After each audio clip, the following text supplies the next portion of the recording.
王国之日月神石，又不是为了我们。从今往后，这片大陆的白昼与黑夜，所有的光明与黑暗之力，都由我掌控。我是这片大陆至高无上的神明，所有生灵皆需向我臣服。什么狗屁神明？你凭什么让我们臣服？蝶店主，也许你的确为了这场大比准备了数十年，也的确为了成为盟主谋划了许多。你知道战场的生死搏杀为我带来了什么吗？只有真正经历了生死，才能感悟到的那道最为纯粹也最为强大的力量。本场比赛，龙浩辰获胜，请本届圣殿大比最终获胜的势力光之晨曦全部成员上台。来人，敬请喝彩吧！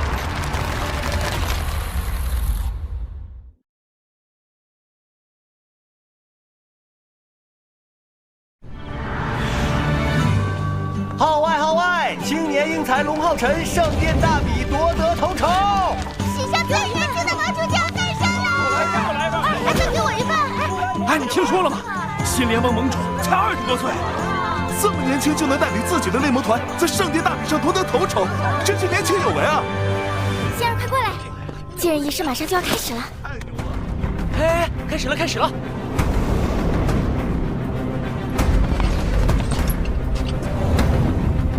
历时多天的圣殿大比，在昨日终于落下帷幕。让人惊喜的是，我们见证了许多后起之秀的精彩亮相，也迎来了联盟历史上最年轻盟主的诞生。我宣布，继任仪式现在开始。新联盟新一届盟主龙浩辰登场。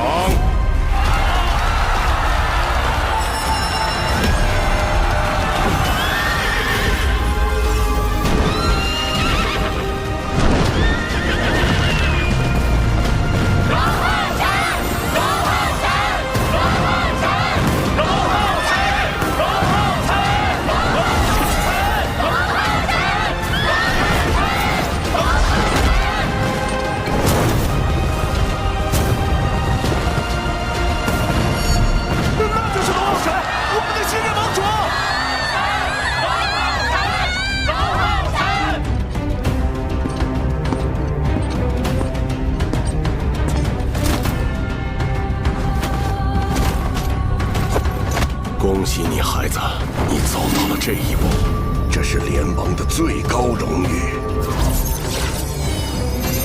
接下盟主令牌，你就是新一任联盟盟主了。我一定会坚守我的责任。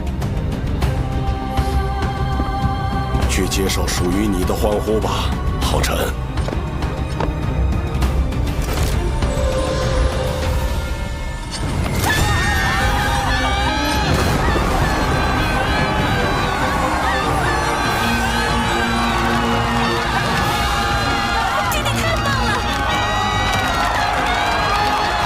当选盟主，真是众望所归啊！就是。浩辰，我就知道你能做到。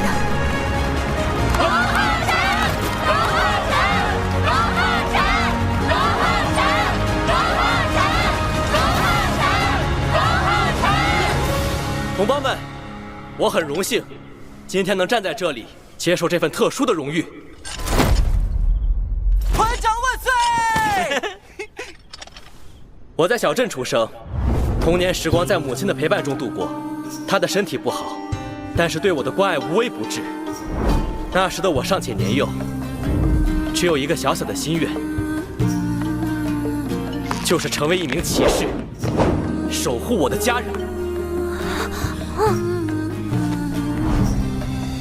但是有一天，魔族入侵了小镇，美好的家园化作焦土。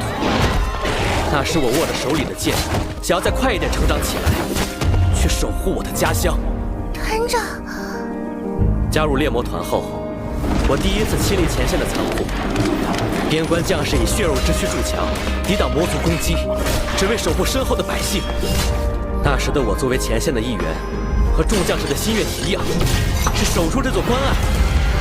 当我走过6大关隘，与伙伴们几次进出魔族境地，便利圣魔大陆，经历无数艰险的战斗，数次徘徊在生死边缘，我的信念越发坚定。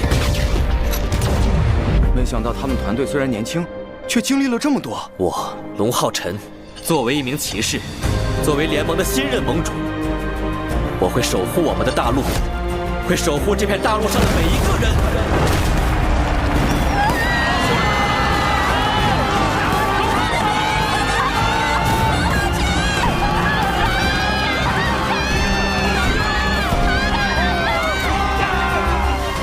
6000年来，我们一直被魔族的阴影笼罩，饱受战争磨难。圣战停战的4年，没事，我们难得迎来安宁时光。但是，这只是暂时的。只要魔族一日存在，这短暂的安宁随时可能会被推翻。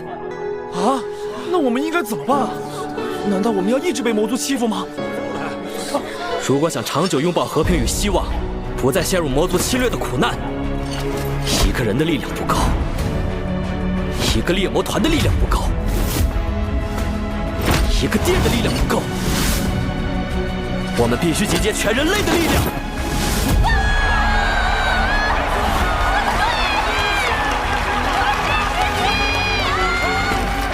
所以，今天这场继任仪式还有一个特别的意义。经过6大殿这段时间的讨论，我们决定废除旧联盟，成立新联盟。新联盟，那会有什么变化吗？从今以后，6大殿所有人力资源全部集结起来，由联盟统一调度。而我们下一个目标，则是向魔族开启全面反攻。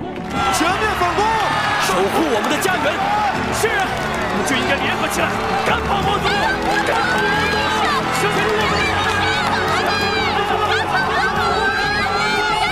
我相信，只要6大殿团结起来，不分你我，就可以跨越困难，迎来期待已久的曙光。我们团结一心，立下誓言，为了联盟的未来，为了全人类的希望，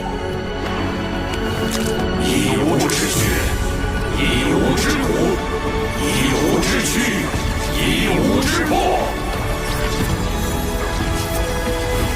我宣布，新联盟正式成立。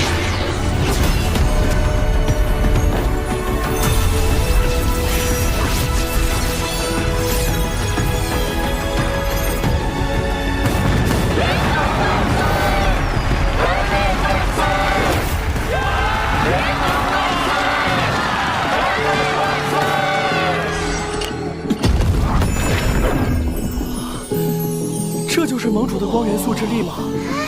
好温暖，好纯粹。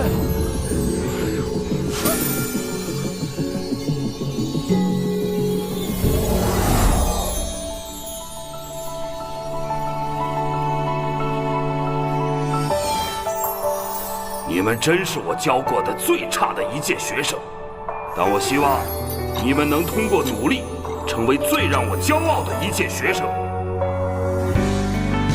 巴尔扎教官，请再给我一次机会吧，我有一定要成为骑士的理由。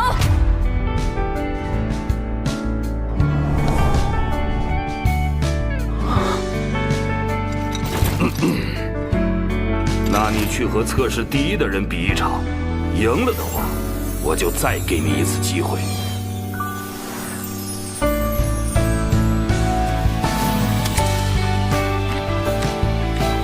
听着，在猎魔团选拔赛考核中，你们是一个团队，要时刻为团队着想，不能为了出一时风头而连累了整个团队。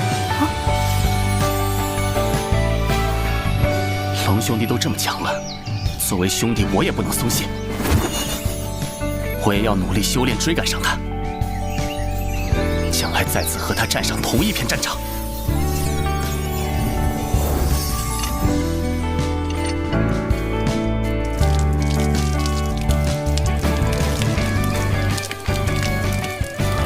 赵营长，你知道吗？当年来我们一营的那个猎魔团团长龙浩辰已经成为盟主了。我们这些一营的战士们，都会在他的带领下，一起上战场，赶跑所有魔族。浩辰，相信在你的照耀下，人类能找到那条光明的前路。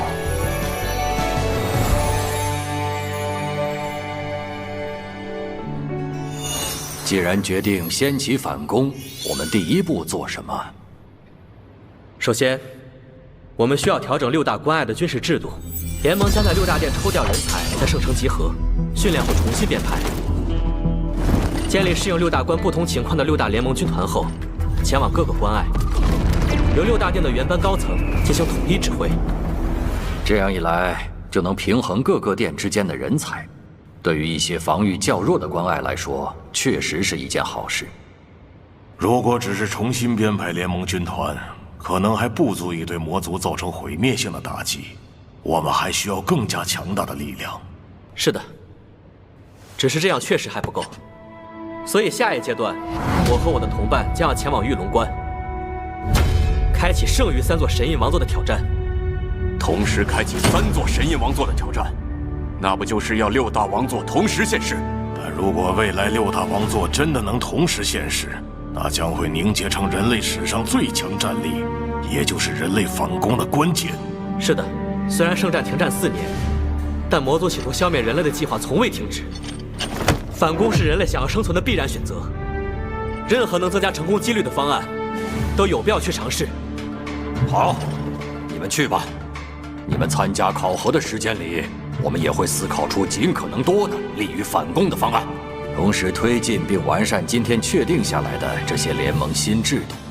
今后我们将设立议会，对联盟的各项提案进行决策。议会成员分为盟主、副盟主、议员团，6大殿各出10人，成立联盟常驻议员团。原先的6大殿殿主为现在的联盟副盟主。关于议会成员，各位还有什么异议吗？正如先前所说，人类的历史翻开到了新的篇章，后起之秀们也逐渐崭露头角。未来终究还是得看年轻人的，所以，我放弃副盟主一职，由我殿陈婴儿担此重任。经过前2天的圣殿大比，婴儿的实力大家有目共睹，他能同时召唤12扇生灵之力，实力已经远超于我。更何况，他还是我们灵魂殿1000年一遇的灵魂圣女，灵魂殿理应交给他来领导。陈婴儿，正如陈殿主所说，你愿意成为灵魂殿殿主吗？我愿意。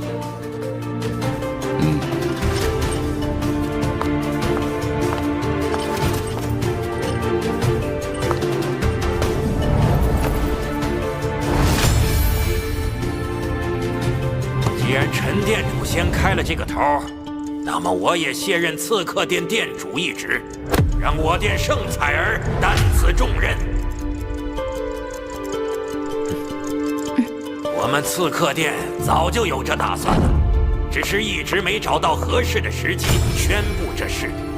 既然已经有2位殿主开了这个头了，那我也宣布退位吧。什么？怎么会这样？今天怎么这么多殿主退位？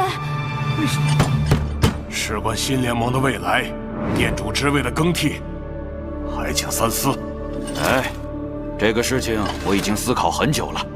自圣战之后，战士殿人才早已青黄不接，但幸好我们战士殿年轻一代中，有一位佼佼者，能肩负起战士殿的未来。他的努力以及为战士殿的付出，我们都看在眼里。没有人比他更适合了。圆圆，上来吧。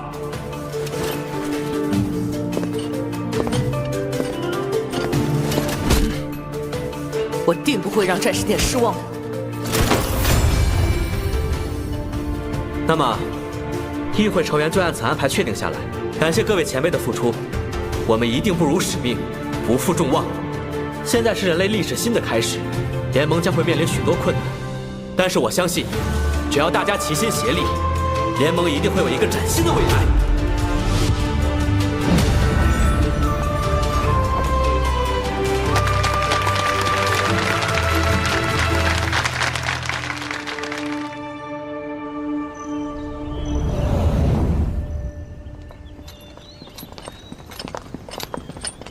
段兄，你真的不和我们一起了吗？自从4年前睿智魔神宫一战后，文昭兄的猎魔团因黄奕丧失战斗能力而被迫解散，我的猎魔团也因为我的失踪而停止任务，但他们一直在等着我回来。我是他们的团长，也该带着他们重返战场了。不久后的大战，我们也要继续为联盟尽一份力。不管在哪里，你始终是我们中的一员。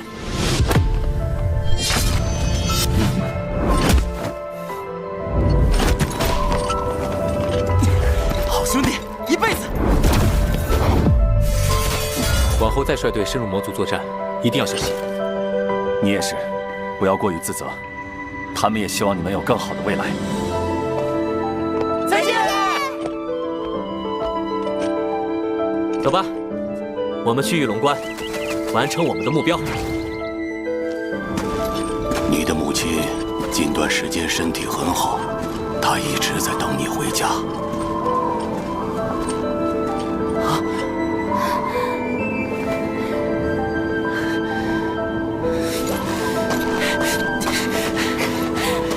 妈妈，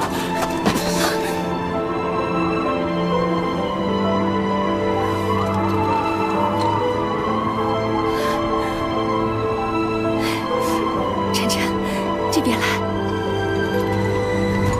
你看，那是谁？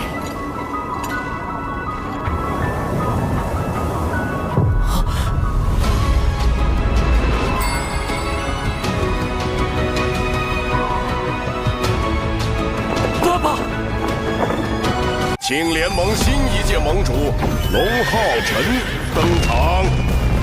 浩辰，我就知道你能做到。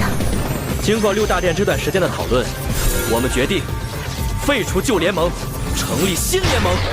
我们还需要更加强大的力量，所以下一阶段，我和我的同伴将要前往玉龙关，开启剩余3座神印王座的挑战。妈妈。这边来，你看，那是谁？爸爸。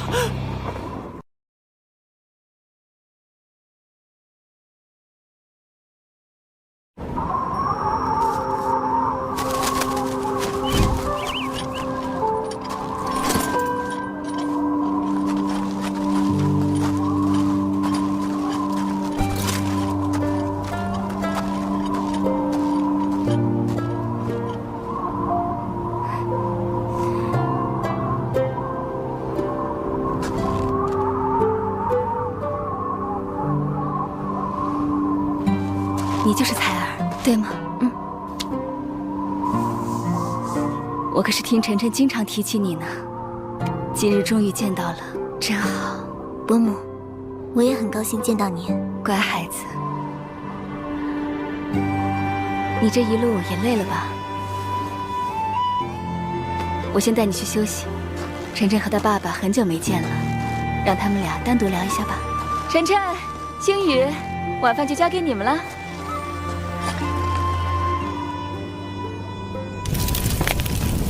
爸，分开这些年，您还好吗？我听爷爷说您旧伤未愈，现在恢复了吗？已经无恙了。是和阿难战斗时伤的吗？总感觉爸这次回来后心事重重的，是战斗时发生了什么吗？不过现在他似乎不愿意提，我也不好再多问。等以后遇到阿难，我得去了解一下到底发生了什么。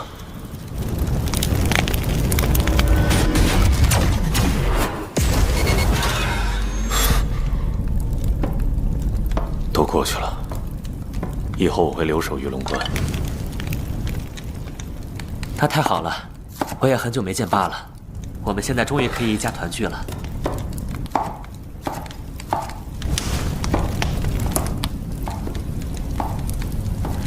浩辰，你恨过我吗？什么？你原本可以活得更轻松，但我却引你走上了这条最难的路。爸，您说什么呢？我从来没有恨过你，反而我很感谢你。还记得您教我纯白之刃的那天，那是我第一次看到了未来想成为的样子。那时的我甚至连一道剑气都挥不出来，但您却告诉我，只要足够耐心，足够坚定，就能成为最强骑士，守护我想守护的人。这些年来，我一直铭记于心，也一直坚定不移地向前，才走到了现在这一步。我从未怀疑过你为我选择的路，我也始终相信，这就是我最想走的路。哪怕你已经死过一次，我的目标从未改变。如果有一条路可以去终结这场战争，成为一个强大的人，守护我喜欢的一切，爸爸，我不害怕。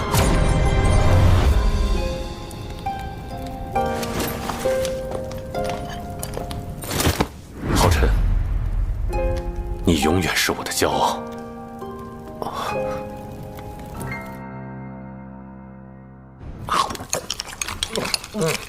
团长和副团长不在，感觉好像缺点什么。怎么？难道你想去跟星宇大人吃饭？不行不行，星宇大人太可怕了。来来来，大家一起干一杯！预祝咱们团长韩宇、杨修和放哥明天参加神焰王座考核顺利，把剩下的王座都拿到手。杨文章，明天加油哦！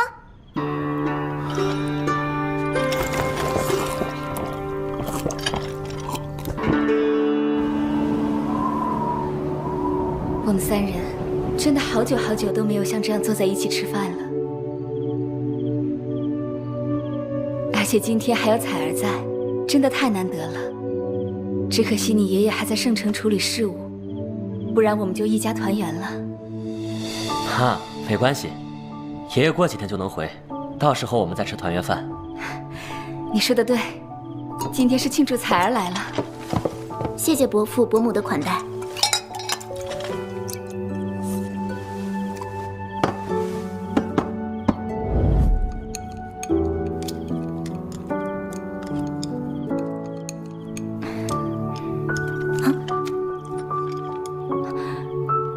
对了，星宇，我们什么时候去驱魔关提亲吧？提亲？明日就去。我跟灵心说一声。伯父伯母，这会不会有点太快了？是啊，爸妈，我们想等一切都结束后再成亲，而且提亲这么重要的事，我想一起去。彩儿是我一生挚爱，我希望能给她一场最幸福的婚礼。到那时候，没有魔族，没有战争，没有伤亡，我们才能安心放下一切，好好过自己的生活。看来是我们太心急了。孩子们都长大了，就让他们自己安排吧。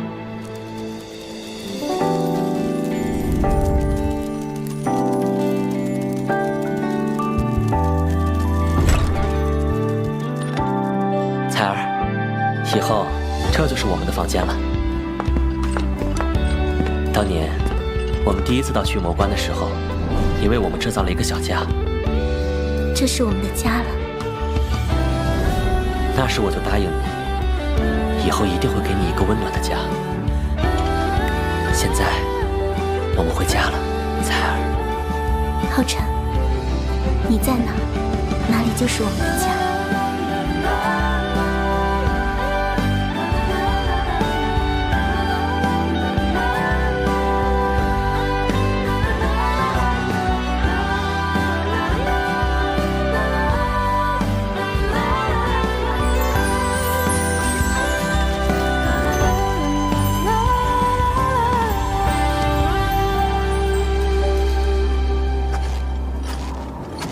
找我有什么事吗？星宇大人，我想放弃这次的王座考核。放弃？那可是神印王座所有骑士梦寐以求的目标。因为我有其他的目标。你是想继承你爷爷的王座吧？但以你的个性和发展方向，那张王座并不适合你。选择最适合自己的王座，这对你的未来很重要，你要想清楚。谢谢星宇大人的关心，但我的目标并不是爷爷，而是您。我想拜您为师。一直以来，您都是我的目标。我想向您学习，成为最为强大的惩戒骑士，然后在未来通过自己的实力，继承您的末日与杀戮之神印王座。没想到，你居然想继承我的王座。星宇大人，不过，你这想法倒是像极了我年轻的时候。我认可你。拜见老师。但当我的弟子很辛苦，也不是那么容易。只要能跟随你，无论再苦再累，我都愿意。那你明天还是照常来听一下神印王座考核前的讲解，就当是我给你讲的第一课。是，老师。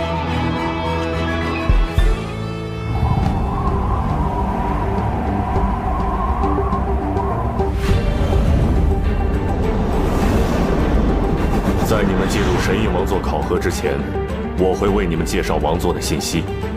虽然杨文昭放弃了神印王座考核，但他也达到了考核资格，允许留下来旁听。你们都知道，联盟目前一共有6张王座，而每张王座的威能都各不相同。比如智慧与精神之神印王座，掌控的是全知之力；而恐惧与悲伤之神印王座，掌控的是禁忌之力。而以节气的王座里，守护与怜悯之神印王座掌控的是防御之力；秩序与法则之神印王座掌控的是规则之力；而我的末日与杀戮之神印王座掌控的则是杀戮之力。要不要试试？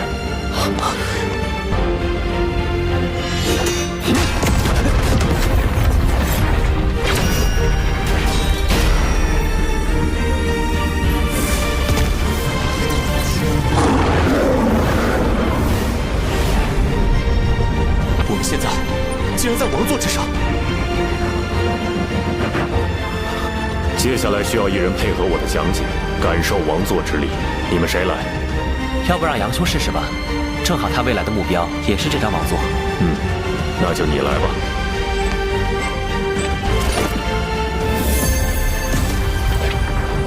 我的灵力被提升了。不错，这是王座的赋能，它能为使用者提供20万的灵力增幅。而你现在在王座范围内，我能让你暂时感受一下灵力的提升。这也太不可思议了吧！来，再感受一下。这是神器。每一把神印王座都会赋予使用者一把武器，而这把武器的品质一定都是神器。这意味着，一旦获得王座认可，便可同时获得2件神器，并且王座还能化开。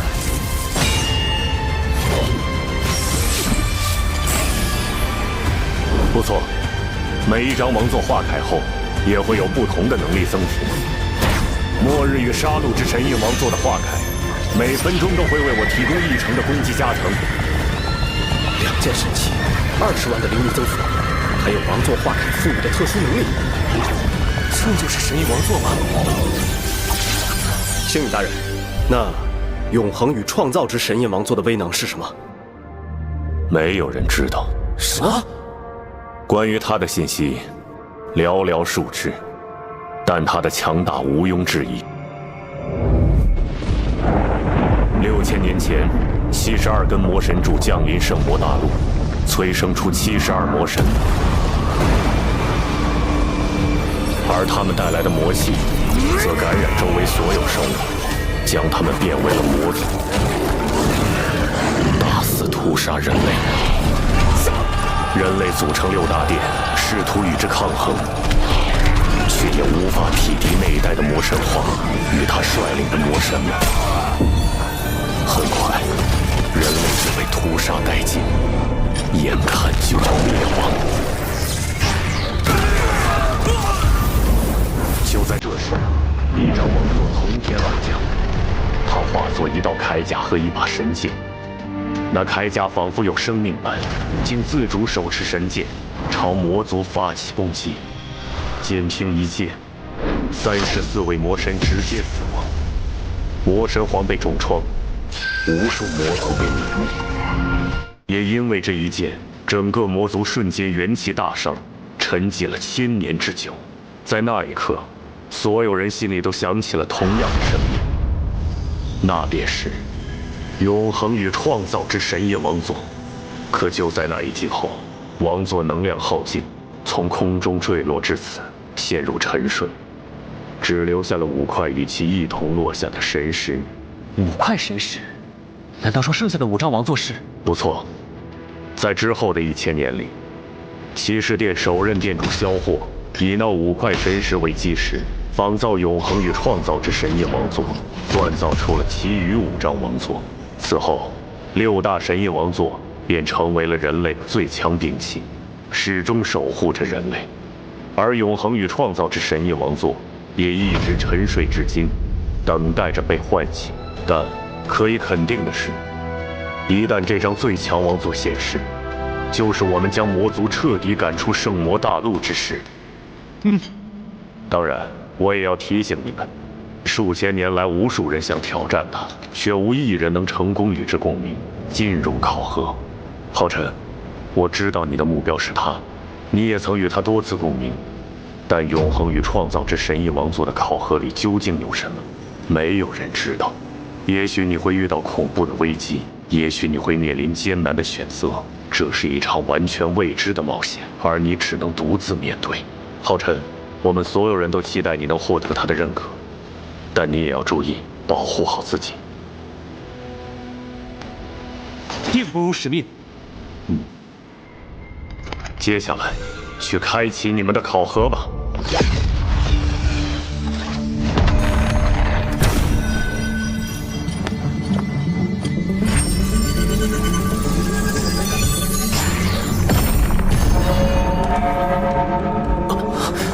一旦你们选择的王座与你们共鸣，即可进入该王座考核。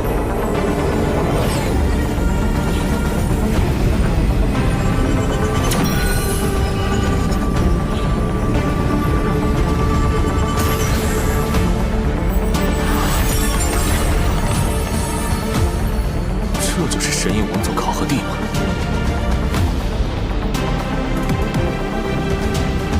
我们走吧。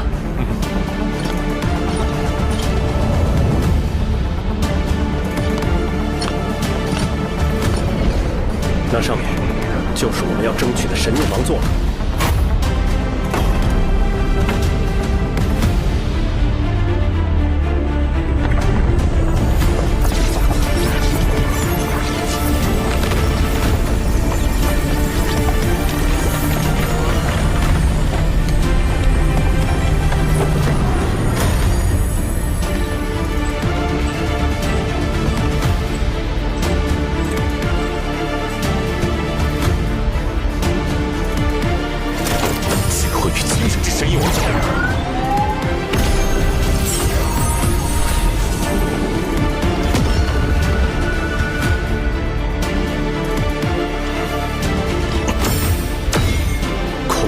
悲伤之神印王座。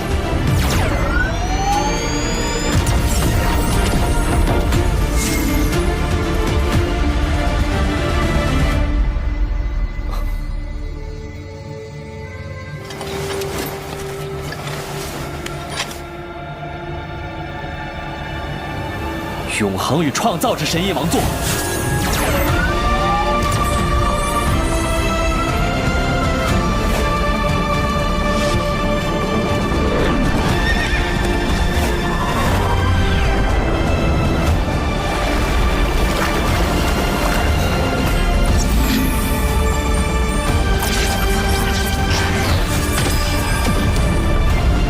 神印王座考核现在开启。你就是采儿，我可是听晨晨经常提起你呢。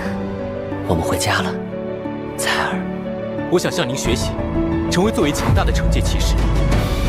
一旦这张最强王座现世，就是我们将魔族彻底赶出圣魔大陆之时。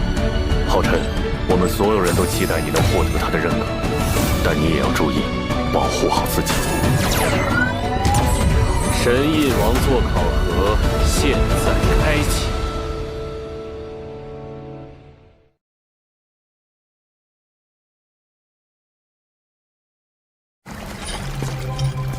欢迎进入永恒与创造之神印王座的考验，挑战者，你需要分别完成永恒与创造的2个考验，领悟永恒与创造的真谛。首先开启的是创造的考验。日月大陆上，生活着信奉自然的自然族。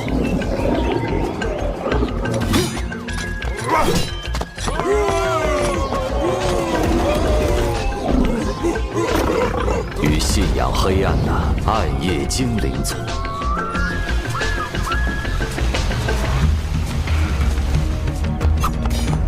但因为信仰的不同，资源的稀缺，双方争斗不休。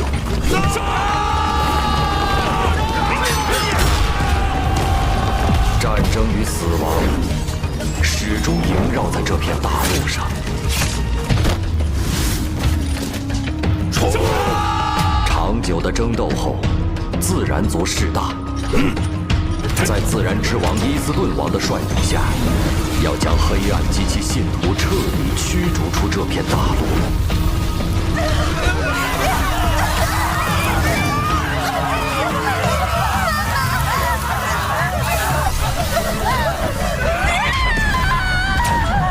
绝望的暗夜精灵族召唤了毁灭之主，毁灭降临了这片大陆。所有生灵都无可幸免。这便是你的第一个考验，你需要去改变两族的命运，为他们创造新的未来。创造新的未来。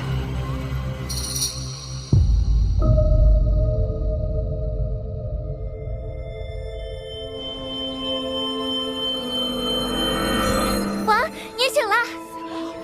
王，太好了，王，你终于醒了！要不是为了保护我们，你也不会被该死的伊斯顿王重伤。这些事，暗夜精灵族，暗夜精灵族这还有希望。我为什么会变成信仰黑暗的暗夜精灵王？我的属性仍旧是光明，灵力也没有变化，除了外表，和我原本的身体并无差别。看来这个考验是让我以暗夜精灵王的身份来改变这一切。那首先要做的就是改变暗夜精灵族被灭族的惨剧。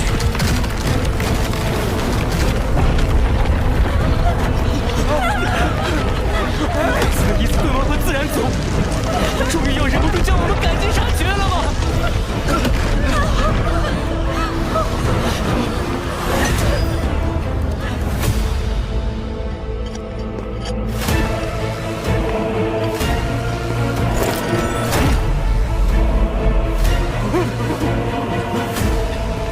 黑暗的使徒们，就让你们最惧怕的烈阳之光，将你们体内肮脏的黑暗焚烧殆尽！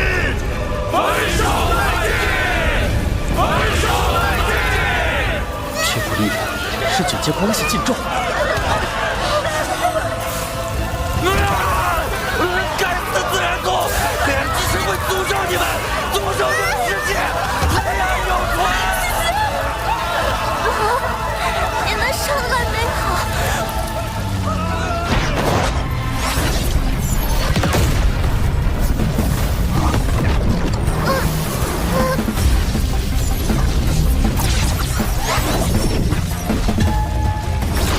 怎么回事？烈阳之光怎么失控？不是失控，是被吸收了。怎么可能？那可是烈阳之光，蕴含着最为浓郁灼热的光明之力。即便是亲近光明的我们也抵挡不住，更何况是天生惧怕光明的暗夜精灵族。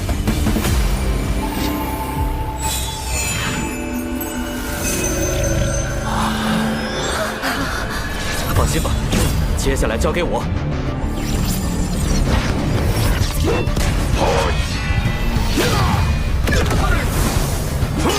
你的实力怎么突然提升这么多？还不惧怕烈阳之光了？他的实力相当于9阶2级，不是我的对手。崩山怒击！但我得先弄清楚，两族之间的争斗为何会这么极端。伊斯顿王，你身为异族之王，为何残忍至此，赶尽杀绝，连老弱妇孺都不放过？我管你什么老弱妇孺！非我族类，其心必诛。我们两族之间就是要斗个你死我活。一个仁慈的王是无法率领族群壮大的。作为一个残暴的王，你只能给世界带来毁灭。去杀了那些暗夜精灵！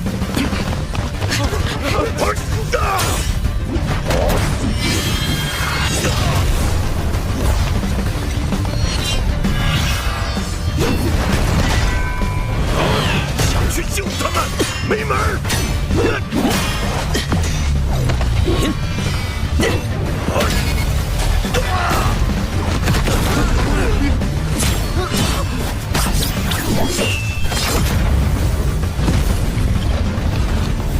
快走！王，你一定要平安归来！你们一个都别想走！神力，泰坦之魂！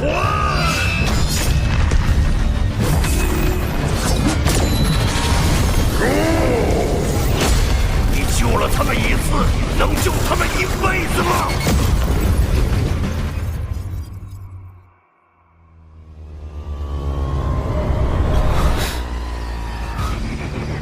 怎么回事？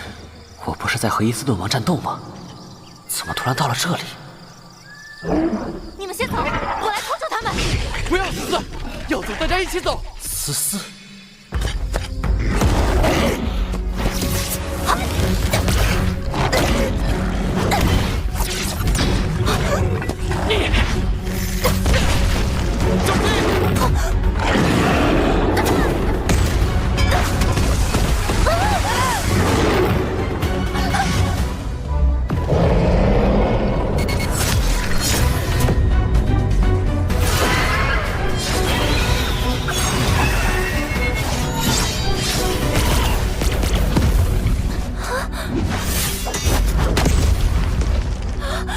王，是王，王回来了！5年了，你终于回来了，太好了！5年，已经过去了5年，这到底是怎么回事？5年都没有您的消息，我们还以为您已经……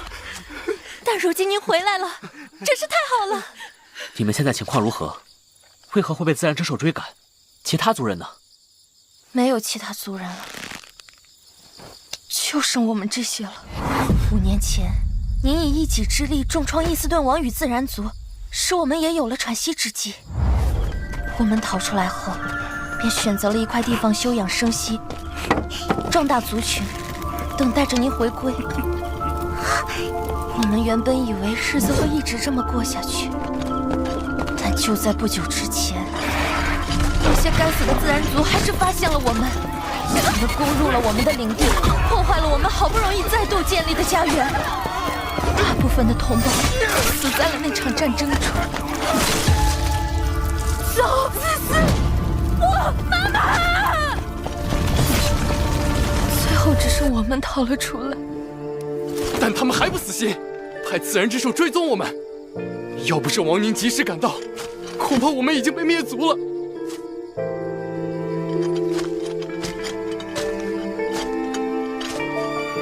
这孩子怎么了？这是因为缺少黑暗之力而出现的退化症。过不了多久，他的全身都变成灰白色时，就是彻底死亡的时候。退化症？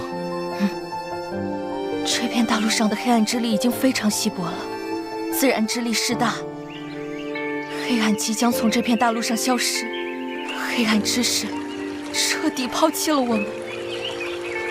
可能要不了多久，我们也会退化，暗夜精灵族会从这片大陆上彻底消失。对不起，王，您拼命救出我们，但我们还是辜负了您的期望。只是阻止那一场惨剧并没有作用。如果无法壮大暗夜精灵族，就会有第2个、第3个，无数个陷入绝望的武器出现，就还是无法改变他们的命运，创造新的未来。有什么办法能彻底改变现在的处境，改变这一切吗？除非能拿到日月神石。日月神石是这片大陆的圣域，不仅蕴含着极为精粹的光明与黑暗之力，还拥有将昼夜交替的能力，能创造出最适合暗夜精灵生存的环境。当然，它对自然族也同样适用。但日月神石由这片大陆最强的存在神圣巨龙守护在封禁之地。曾有无数代自然之王与暗夜精灵王想要夺取神石，壮大族群，但都命丧于此。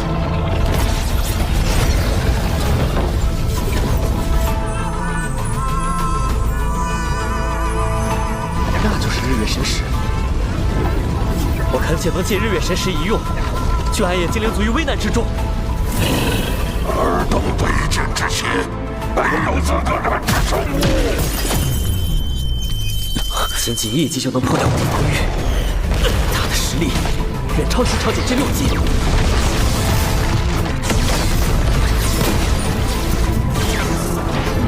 神域，天阳三绝。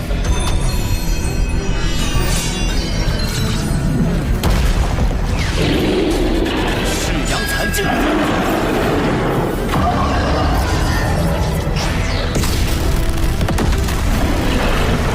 明明拥有可以掌控日月，使自然族和暗夜精灵族能和谐共处的日月神石，为何要眼睁睁地看着两族争斗不休，让死亡与绝望遍布大陆？日月神石不是为了掌控世界而存在，也不是为了拯救他们而存在。他的战力在我之上，又死死守着日月神石，必须想办法将他引开。你想逃到哪里去？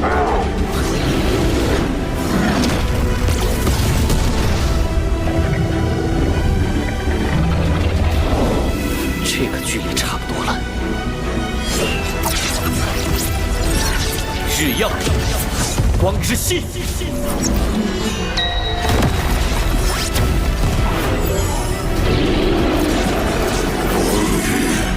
圣光彩之，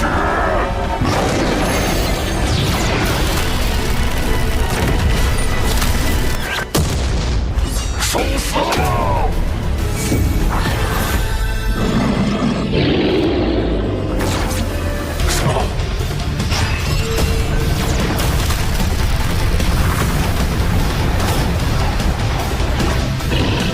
移花接木，影分身。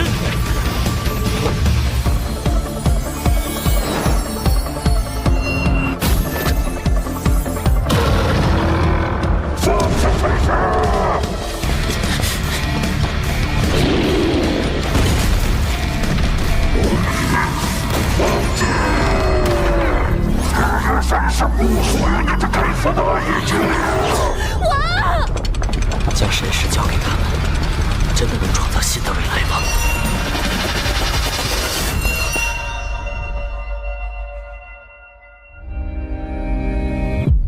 灾祸的自然使徒，千万年以来，你们曾无数次置我族于死地，如今该是你们偿还这种痛苦的时候了。自然将被彻底驱逐出这片大陆，黑暗永存。分灵之火，斩！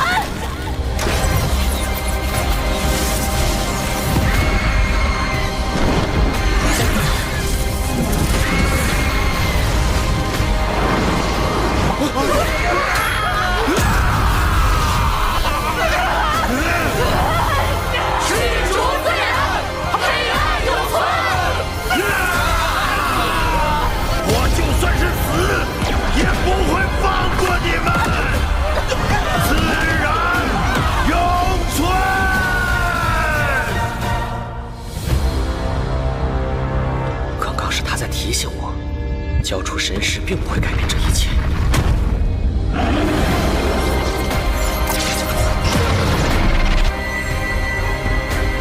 日月之域，永恒必来。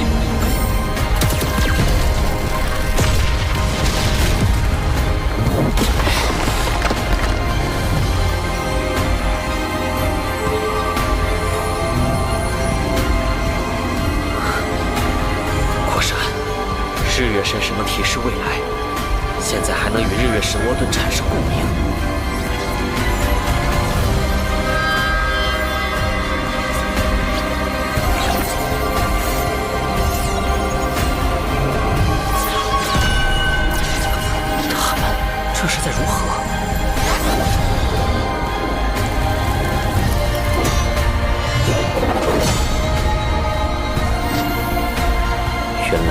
这才是日月神王盾的完整形态。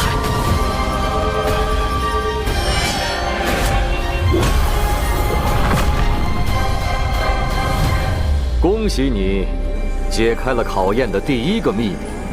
接下来，受死吧！